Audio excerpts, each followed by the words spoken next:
Hi friends, బయట సపోటా rate ఎంత ఉందో కామెంట్ చేయండి. నాకైతే తెలీదు. ఇంట్లో చెట్టు అయితే ఉందన్నమాట మాకు. అయితే చెట్టు నిండా కాయలైతే ప్రతి ఇయర్ కూడా ఎక్కువ కాస్తాయి అనమాట.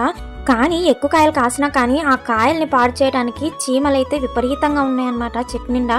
ప్రతి ఇయర్ కూడా ఈ చీమల పట్లతో అసలు భరించలేకపోతున్నాం. కోసిన కాయలు కూడా తినడానికి లేదు, పండిన కాయలు కూడా కిందకు పడినా సరే అవి తీసుకోవడానికి లేదు అన్నట్టు అయిపోయింది అసలు.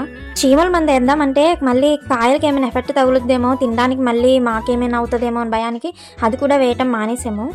చీమల పట్ల వల్ల కాయలు కూడా ఎక్కువగా కాయటం కూడా ఆపేస్తుంది. అలాగలాగా మేము కూడా కొమ్మల నిండా పట్లు ఉన్నాయని చెప్పేసి కొమ్మలు కూడా నరికేసామన్నమాట. చాలా వరకు చీమల పట్లు ఉన్న కొమ్మలను అయితే నరగలిగాం, కానీ చెట్టు మొత్తం నరకడానికి అయితే మనసు రాలేదు. ఎంతో ఇష్టంగా పెంచుకున్నామని చెప్పేసి ఇంకా మొత్తానికి ఏదో విధంగా కాయలను అయితే కొయ్యాలని అయితే నేను డిసైడ్ అయిపోయాను. అప్పుడు అనిపించింది అనమాట నాకు, ఒక్క చెట్టు ఉన్న మేమే ఇన్ని ఇబ్బందులు పడుతుంటే అసలు సపోటా తోట వేసుకునే వాళ్ళ పరిస్థితి ఏంటా అని చెప్పేసి కరుస్తూనే ఉన్నాయి. అయినా సరే నేను కాయలు అయితే కోసాను. చీమలు కరిసినా పర్లేదని అయితే కోసాను. వీడిని వస్తే లైక్ చేయండి.